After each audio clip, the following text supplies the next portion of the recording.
राधे राधे दोस्तों, कैसे हैं आप सब लोग। आज हम बात कर रहे हैं एक ऐसे मुद्दे पर जिस पर बात करना बहुत जरूरी है। क्या आप सभी में से किसी को याद है वो आखिरी बार कब आप बिना किसी वजह के जोर जोर से हंसे थे, या वो पल जब आपने दुनिया की परवाह किए बिना अपनी पसंद का कोई काम किया था। हम सोचते हैं मस्ती और जिंदादिली सिर्फ बचपन या जवानी का हिस्सा है, लेकिन सच तो यह है कि जिंदादिली कोई उम्र नहीं बल्कि एक मानसिकता है।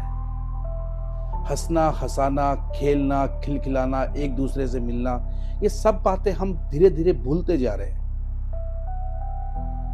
मुश्किल वक्त में जब हम खुद पर हंसने की हिम्मत रख सके या छोटी छोटी चीजों में खुशी ढूंढने की हिम्मत रख सकते, इस कला को हम सब लोग भूल चुके हैं। जैसे जैसे हमारी उम्र बढ़ रही है, हम सब लोग क्या कहेंगे के जाल में फंसते जा रहे हैं। हम गंभीर दिखने को ही समझदार होना मान लेते हैं। क्या यह जरूरी है कि हम गंभीर रहें? हम अपनी पसंदीदा कार्य को समय की बर्बादी समझने लगे हैं, बस एक मशीन की तरह बनकर रह गए हैं। लेकिन अब सवाल यह उठता है कि मस्ती और जिंदादिली को हम कायम कैसे रखें, अपने भीतर के उस बचपन को वापस कैसे जगाएं। क्या हम नहीं चाहते कि बारिश के दिनों में हम बारिश में भीगे, या फिर कभी किसी चाट के ठेले पर जाकर दोस्तों के साथ चाट खाएं, सड़क किनारे खड़े हो जाएं, या फिर बिना किसी बात के, बिना किसी खास मौके के खुलकर जोर से हंसे और नाचे। कभी कभी ही सही, लेकिन हंसी को प्राथमिकता देना बहुत जरूरी है।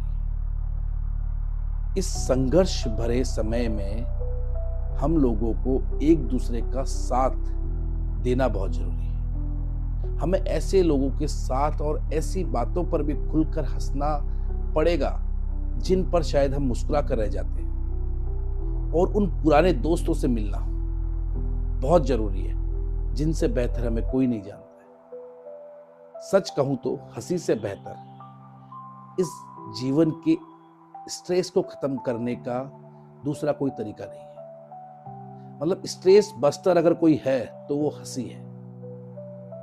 इसके साथ साथ अगर जिंदगी में रौनक लानी है तो हमें कुछ ना कुछ नया सीखना कभी नहीं छोड़ना चाहिए। हमें उन चीजों को याद कर कर जो हम बचपन में करना चाहते थे, उन सबको अभी भी पूरा करने की लगन रखनी चाहिए। जैसे किसी को गाना गाना एक पसंद था, किसी को कुछ गिटार बजाना, या फिर कुछ सीखने की आदत, क्योंकि इन सब चीजों से हमारे दिमाग में नया उत्साह पैदा होता है। और सबसे जरूरी बात, हमें वर्तमान में जीना चाहिए, क्योंकि हमारे जीवन में आधी चिंताएं तो पुराने कल की होती है और बाकी आधी आने वाले कल की। आज इस वक्त जो खुशी है उसे महसूस करना शुरू करें, क्योंकि जिंदगी लंबी होने की बजाय खुशनुमा और बड़ी होनी चाहिए। सच्चाई तो यह है कि परेशानियां तो हर व्यक्ति के जीवन में है, लेकिन जो उन परेशानियों के बीच भी अपनी मस्ती को बनाए रखता है वही असली सिकंदर होता है। तो जिंदादिली से जीना सबसे ज्यादा जरूरी है। तो हमें हंसते रहिए, मुस्कुराते रहिए और अपनी जिंदादिली को कभी कम मत होने दीजिए। इसलिए तो कहते हैं, जब तक दिल में मस्ती है तब तक हर दिन उत्सव है। खिलखिलाते रहिए, मुस्कुराते रहिए, और इसी तरह अपने दोस्तों के बीच बैठकर याद करते रहिए एक दूसरे की उन पुरानी बातों। आप सभी का प्यार मेरे ऊपर इसी तरह बना रहे। राधे राधे।